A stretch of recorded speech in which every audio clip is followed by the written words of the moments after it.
ಶ್ರೀಗಳು, ಅವರಿಂದ ಒಂದು ಕಾರ್ಯಕ್ರಮವನ್ನು ವೀಕ್ಷಿಸೋಣ. ಶ್ರೀಗಳು ಕಾರ್ಯನಿಮಿತ್ತ ತೆರಳಬೇಕಾಗಿದೆ, ಆದ್ದರಿಂದ ಕಾರ್ಯಕ್ರಮದಲ್ಲಿ ಕೊಂಚ ಬದಲಾವಣೆ.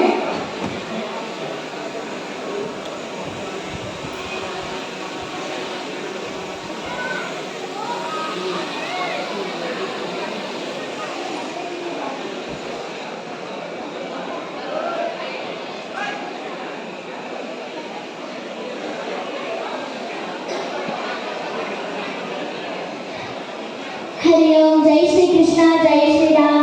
श्री गणेश शारदा गुरुभ्यो नमः. जय श्री गुरुदेव. अज्ञानतिमिरान्धस्य ज्ञानाञ्जनशलाकया चक्षुरुन्मीलितं येन तस्मै श्री गुरवे नमः. परम पूज्य जगद्गुरु श्री श्री श्री डॉक्टर ನಿರ್ಮಲಾನಂದನಾಥ ಸ್ವಾಮೀಜಿಯವರು ಹಾಗೂ ಶ್ರೀ ಶ್ರೀ ಶ್ರೀ ಇಷ್ಟರಾನಂದನಾಥ ಮಹಾಸ್ವಾಮೀಜಿಯವರ ಆಶೀರ್ವಾದಗಳನ್ನು ಬಯಸುತ್ತಾ, ಕುವೆಂಪು ಲಲಿತಕಲಾ ಸಂಘದ ವತಿಯಿಂದ ಕುವೆಂಪುರವರ ಜನ್ಮದಿನೋತ್ಸವ, ಕನ್ನಡ ರಾಜ್ಯೋತ್ಸವ ಹಾಗೂ ಲಲಿತಕಲಾ ಸಂಘದ 30ನೇ ವರ್ಷದ ವಾರ್ಷಿಕೋತ್ಸವವನ್ನು ಆಚರಿಸುತ್ತಿರುವಂತಹ ಈ ಸಮಾರಂಭದ ದಿವ್ಯ ಸಾನ್ನಿಧ್ಯ ವಹಿಸಿರುವ ಪೂಜ್ಯರುಗಳಾದ ಶ್ರೀ ಶ್ರೀ ಶ್ರೀ ಡಾಕ್ಟರ್ ನಂಜಾವಧೂತ ಮಹಾಸ್ವಾಮೀಜಿಯವರ ಪಾದಾರವಿಂದಗಳಿಗೆ ನಮಸ್ಕರಿಸುತ್ತಾ ಶ್ರದ್ಧಾಭಕ್ತಿಪೂರ್ವಕ ಪ್ರಣಾಮಗಳು.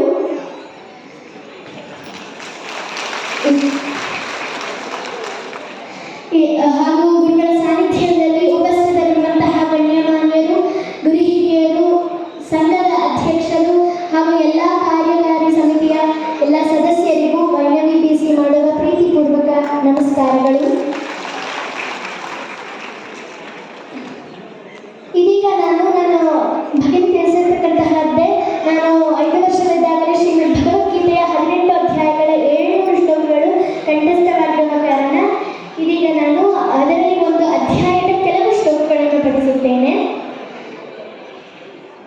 ಮೊದಲಿಗೆ 6ನೇ ಅಧ್ಯಾಯದ 5ನೇ ಶ್ಲೋಕದಲ್ಲಿ ಉದ್ಧರೇದಾತ್ಮನಾತ್ಮಾನಂ ನಾತ್ಮಾನಮವಸಾದಯೇತ್ ಆತ್ಮೈವ ಹ್ಯಾತ್ಮನೋ ಬಂಧುಃ ಆತ್ಮೈವ ರಿಪುರಾತ್ಮನಃ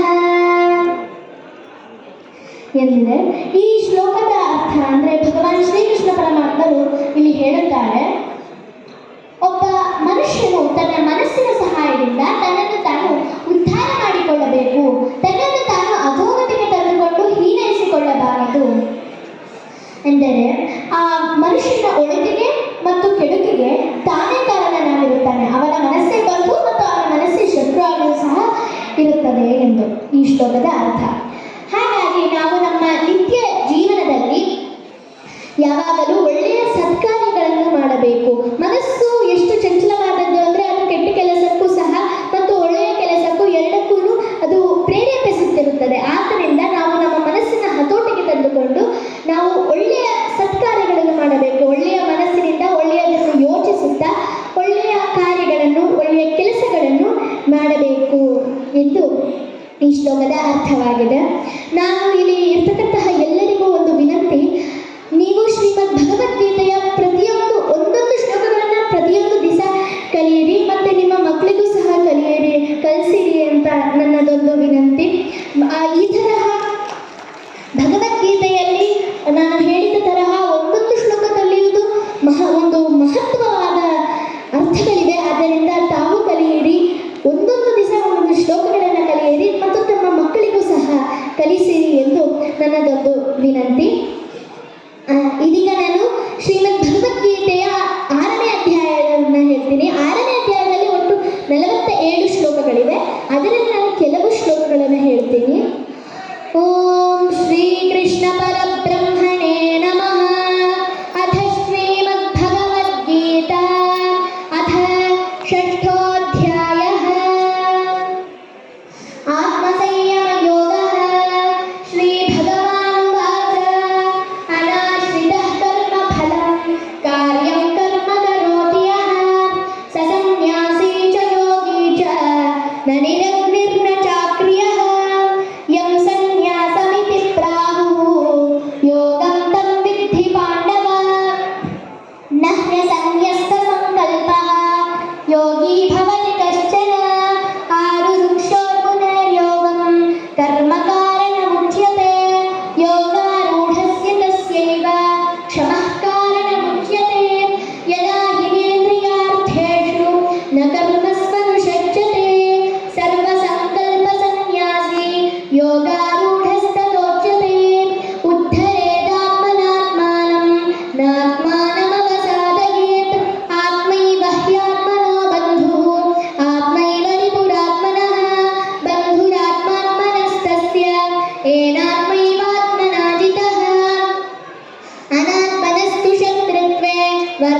ಶ್ಲೋಕಗಳ ಅಧ್ಯಾಯದ ಒಟ್ಟು ಭಾವಾರ್ಥ: ಧ್ಯಾನ ಸಾಧಕನಿಗೆ ಕರ್ಮ ಸಾಧನೆ ಸಾಧ್ಯ. ಇಲ್ಲಿ ಶ್ರೀ ಭಗವಾನ್ ಕೃಷ್ಣ ಪರಮಾತ್ಮರು ಧ್ಯಾನದ ಬಗ್ಗೆ ಕುರಿತು ಹೇಳುತ್ತಾರೆ. ಧ್ಯಾನಿಯು ತನ್ನ ಮನಸ್ಸನ್ನು ಏಕಾಂಗಿಯಾಗಿ ದೇಹವನ್ನು ಮನಸ್ಸನ್ನು ಬಿಗಿ ಹಿಡಿದು ಮನಸ್ಸನ್ನು ಪರಮಾತ್ಮನಲ್ಲಿ ಕೂಡಿಸಿಕೊಂಡಿರಬೇಕು. ಪ್ರಯತ್ನದಿಂದಲೇ ಇಂದ್ರಿಯಗಳನ್ನು ಮತ್ತು ಮನಸ್ಸನ್ನು ಗೆಲ್ಲಬಹುದು ಎಂದು ಶ್ರೀ ಭಗವಾನ್ ಕೃಷ್ಣ ಪರಮಾತ್ಮರು ಷಷ್ಠೋಧ್ಯಾಯ ಆತ್ಮಸಂಯಮ ಯೋಗದಲ್ಲಿ ವಿವರಿಸಿದ್ದಾರೆ. ಜೈ ಶ್ರೀ ಕೃಷ್ಣ. ಹರೇ ಕೃಷ್ಣ. ಹರಿ ಓಂ. ಸರ್ವಂ ಶ್ರೀ ಕೃಷ್ಣಾರ್ಪಣಮಸ್ತು. ಈ ದಿನದ ಸಮಾರಂಭದ ಮುಖ್ಯ ಅತಿಥಿಗಳು ಗಣ್ಯರಾಗಿರುವಂತಹ ಶ್ರೀಯುತ ಶ್ರೀಕಂಠರವರು ಕೃಷಿ ಕ್ಷೇತ್ರದಿಂದ, ವೈದ್ಯಕೀಯ ಕ್ಷೇತ್ರದಿಂದ ಡಾಕ್ಟರ್ ನಿವೇದಿತಾ ಎಚ್, ಸಿನಿಮಾ ಕ್ಷೇತ್ರದಿಂದ ರೇಷ್ಮೆ, ಸಾಹಿತ್ಯ ಕ್ಷೇತ್ರದಿಂದ ರಾಜಶೇಖರ್ MS ಹಾಗೂ ಬಾಲ ಪ್ರತಿಭೆಯ ಕ್ಷೇತ್ರದಿಂದ ವೈನವಿ DC. ಇವರಿಗೆ ನಮ್ಮ ಕುವೆಂಪು ಲಲಿತಕಲಾ ಸಂಘದ ವತಿಯಿಂದ ಸನ್ಮಾನ ಸಮಾರಂಭ. ದಯಮಾಡಿ ಚಪ್ಪಾಳೆಯ ಮುಖಾಂತರ ಅವರಿಗೆ ಒಂದು ಗೌರವವನ್ನು ಸೂಚಿಸಬೇಕು. ಇವರ ಸಾಧನೆಗಳನ್ನ ಇವಾಗ ಹರೀಶ್ ಅವರು ಹೇಳಿದ್ದಾರೆ. ಕೃಷಿ ಕ್ಷೇತ್ರದಲ್ಲಿ ತಮ್ಮನ್ನೇ ತಾವೇ ತೊಡಗಿಸಿರುವಂತಹ ಶ್ರೀಕಂಠರವರಿಗೆ ಹಾಗೂ ವೈದ್ಯಕೀಯ ಕ್ಷೇತ್ರದ ನಿವೇದಿತಾ ಮೇಡಮ್, ಸಿನಿಮಾ ಕ್ಷೇತ್ರದ ರೇಷ್ಮೆ, ಸಾಹಿತ್ಯ ಕ್ಷೇತ್ರದ ಶ್ರೀ ರಾಜಶೇಖರ್ MS, ಸಿನಿಮಾ ಕ್ಷೇತ್ರದ ಬಾಲ ಪ್ರತಿಭೆಯಾದಂತಹ ವೈನವೀರವರಿಗೆ ನಮ್ಮ ಸಂಘದ ಪರವಾಗಿ ಸನ್ಮಾನ ಸಮಾರಂಭ ಶ್ರೀಗಳು ನಡೆಸಿಕೊಂಡಿದ್ದಾರೆ.